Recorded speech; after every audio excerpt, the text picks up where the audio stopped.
Pirkei Avot, capítulo 1, Mishnah 11. Vamos lá. Avtolion disse: Sábios, sejam cuidadosos com suas palavras. Ramem, no caso. Pois vocês podem ser punidos com o exílio e desterrados para um lugar onde as águas malignas, as heresias, no caso, as coisas que falam distante do conhecimento da Torá, e os discípulos que os sigam para lá receberão, beberão e perecerão, no caso no seu espírito, espiritualmente. E, consequentemente, o nome de Hashem, o nome do céu, será profanado. Olha só que pesado. Bem, vamos lá. Em primeiro lugar, eu quero dar um exemplo aqui, que antigamente as mães dos juízes da geração, quando alguém recebia uma sentença para estar exilado numa cidade de refúgio, vou explicar mais ou menos como é que funciona. Existe uma lei judaica que quando uma pessoa ela quando comete um assassinato sem querer, por exemplo, estava lá, teve um acidente de uma obra, alguma coisa, ou no trabalho, ou algumas coisas. Tem algumas regras pela Torá. Eu não sei se essas se aplicam, mas assim, de novo, eu sou um pouco leigo nessa área jurídica de jurisprudência aqui, sou bem leigo, na verdade.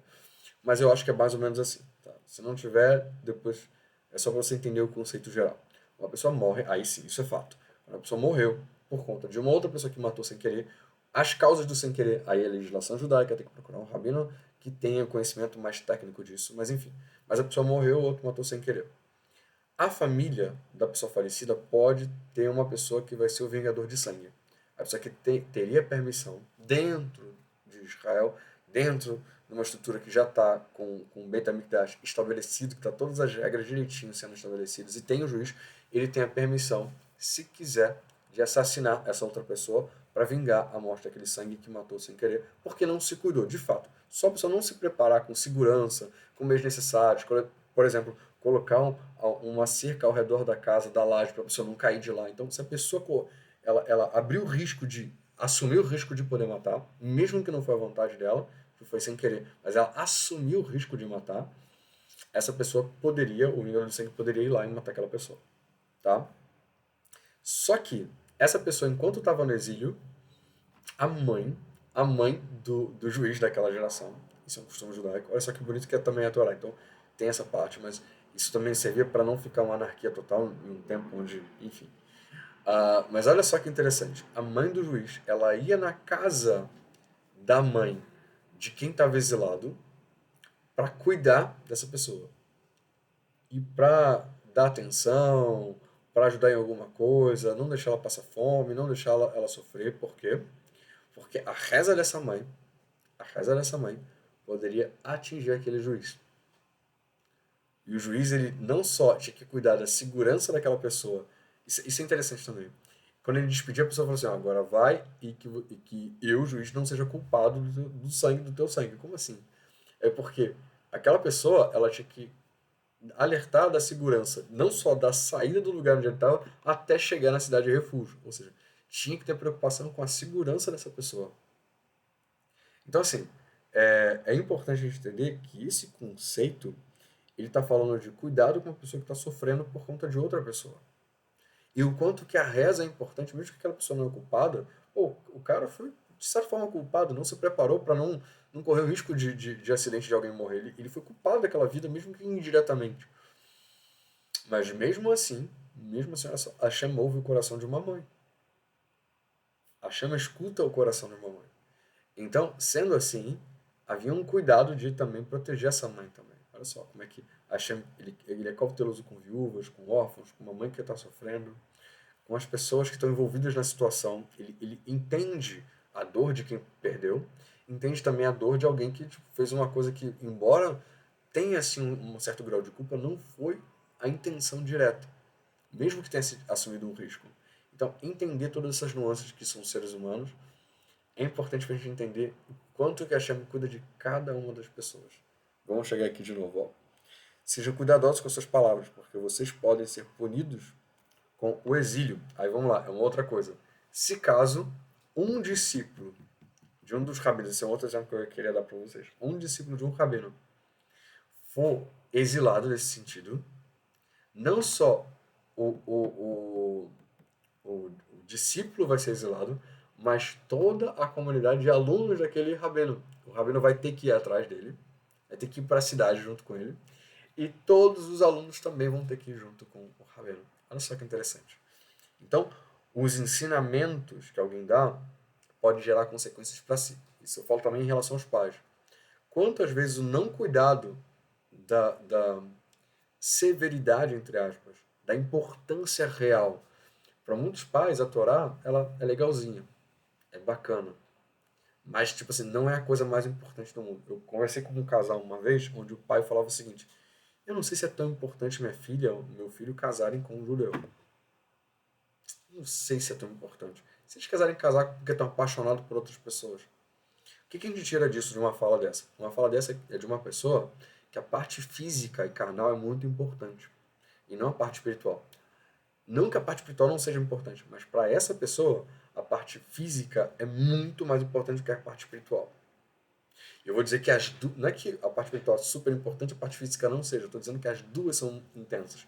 As duas você tem que colocar intensidade. E é isso que a gente acaba aprendendo lá. E Baruch Hashem, que esse vídeo é um patrocínio da Ben Lev Comunicação de Treinamentos de Vendas. Eles têm dois treinamentos, o Venda Qualquer Coisa para Qualquer Pessoa e o Anúncio de Graça para Sempre. Baruch Hashem, que eles estão patrocinando isso aqui. E lá eles ensinam que também a intensidade na vida pessoal, com os filhos e tal, tem que ser tão poderosa quanto no trabalho. Então a sua carreira, o seu trabalho, o seu negócio tem que ser, você tem que viver com intensidade, mas junto, você não tem que dizer, um tem que ser mais intenso que o outro, você tem que viver a intensidade dos dois, para dar a segurança que seus filhos precisam, mas também para aproveitar e curtir tempo com seus filhos e com sua família, tem que ser intenso dos dois lados.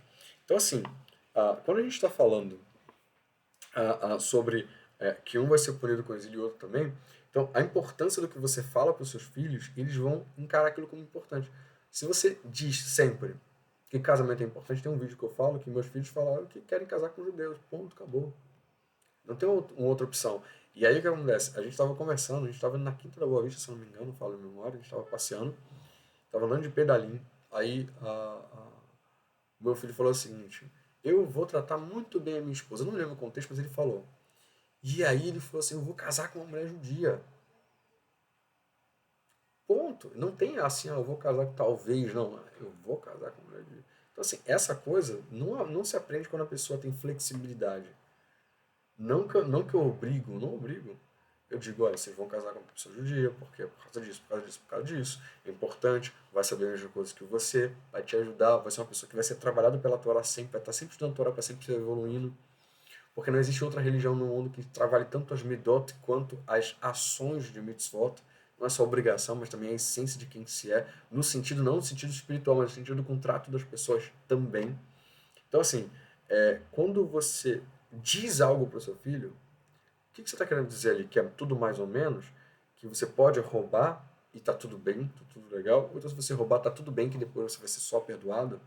Então, assim, você não tem nenhuma capará, você não tem nada que você possa consertar depois daquilo que você faz? Será que vale a pena viver uma vida mais ou menos ou com intensidade naquilo que você acredita? Se a tua verdade é uma verdade de verdade absoluta, ou se tipo, seus valores são vendáveis. Então, são essas as questões que a gente vê quando a gente está ensinando os filhos. Cuidado com suas palavras, você pode ser punido com suas palavras. Imagina um filho que, tudo bem roubar, que eu vou ser perdoado. Entende por que as suas palavras podem punir você? Depois o seu filho ou sua filha passam por um processo de dificuldade. Eu não estou dizendo que bons pais não possam ter. Eu estou falando o seguinte, que isso contribui com o pensamento, com a formação do pensamento do seu filho. Então, quando você tem que tomar muito cuidado com suas palavras e com suas ações, é óbvio, mas com suas palavras, com aquilo que você está ensinando para os seus filhos. Porque senão as consequências podem vir para você. Aí vem o seu filho, sua filha casa com uma pessoa com que não tem tatuagem em algum ponto da testa. Você vê que tudo tem, mas mesmo um ponto da testa não tem. Que a pessoa tá lá com trocentos trouxinhas de alguma coisa que leva na carteira para poder bater alguma coisa, para ficar mais alto em qualquer lugar na festa de vocês, que não tem a ver com trabalho, que só vive só os seus prazeres, seja físicos, seja mentais, seja espirituais, e não estão querendo evoluir num casamento, consequentemente, se só sai só contato 100% bom para mim, quando me incomoda um pouquinho quando pintou a crise, quando pintou algum problema, quando está envelhecendo, que a pessoa já não está mais bela, não está mais jovem, o que acontece? vai embora, fica sofrendo. Então, assim, o que você quer para os seus filhos?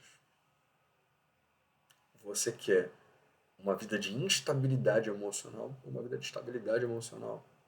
Uma vida de segurança em relação à família? Eu tô casado, se eu não me engano, eu já fazer 18 anos, 15 anos de casado. 15? É porque eu me confundo muito, mas assim, está quase 20 anos. É isso mesmo, 15 anos de casado. Fiquei 1 ano e meio naquela conversa e tal, 1 ano e meio de noivado. Aí depois, 15 anos de casado. Isso, então é até hoje. Baruch Hashem, quase 20 anos. 2 filhos, 7 anos e 5 anos. E se Deus quiser, se Deus assim nos permitir, enquanto a gente conseguisse melhorar um ou outro, não é que a gente não tenha problemas. Se a gente tivesse só querendo só a satisfação pessoal, provavelmente a gente estaria separado, normal, como uma pessoa normal.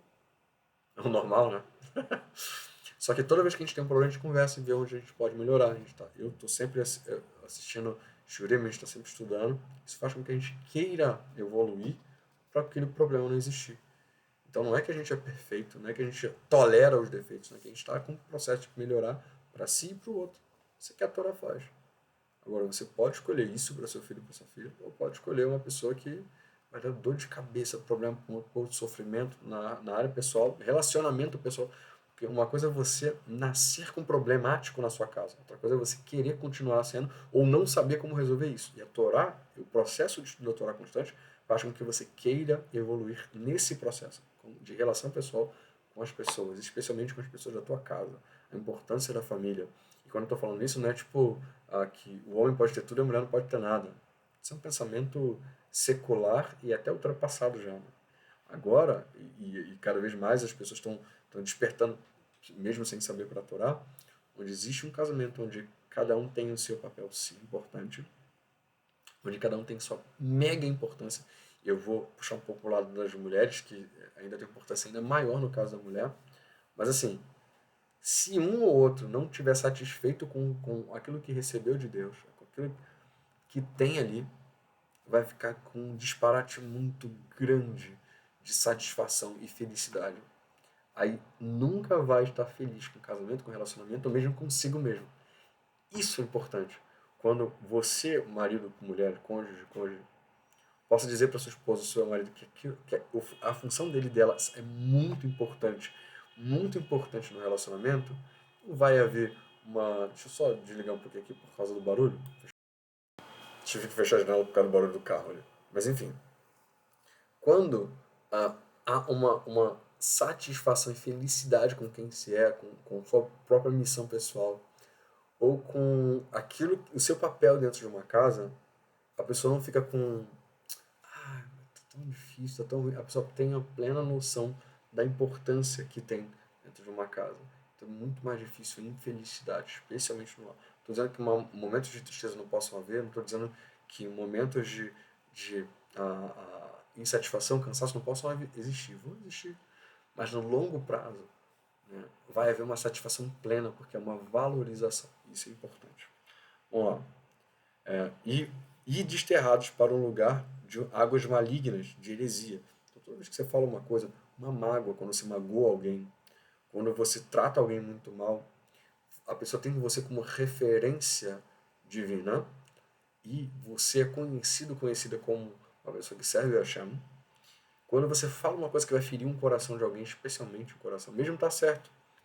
Lembra que Lachonará não é mentira. Lachonará não é quando a pessoa está errada quando está falando. Lachonará é quando está falando a verdade. E às vezes você até está certo no seu argumento. Mas mesmo assim, você destrói uma pessoa. Você destrói uma pessoa, é muito mais difícil você restaurar. Quando você machuca alguém fisicamente, passa um mertiolate, passa um remedinho, faz alguma coisa e restaura. Agora, quando você destrói a alma de uma pessoa, é muito mais difícil você consertar. E os discípulos, então, você manda a pessoa para águas escusas, águas difíceis, você manda a pessoa para longe de um caminho de Torá. E eles vão seguir isso, e lá eles vão beber. Os discípulos, filhos, tá? Discípulos são filhos espirituais, e aqui também está falando também de filhos físicos também.